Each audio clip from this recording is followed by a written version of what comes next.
ॐ गजाननाय नमः। ॐ गणाध्यक्षाय नमः। ॐ विघ्नराजाय नमः। ॐ विनायकाय नमः। ॐ द्वैमातुराय नमः। ॐ सुमुखाय नमः।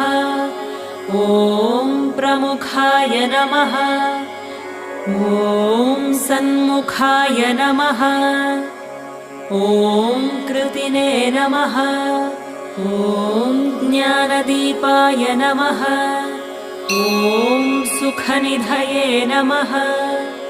ॐ सुराध्यक्षाय नमः। ॐ सुरारिभिरे नमः। ॐ महागणपतये नमः। ॐ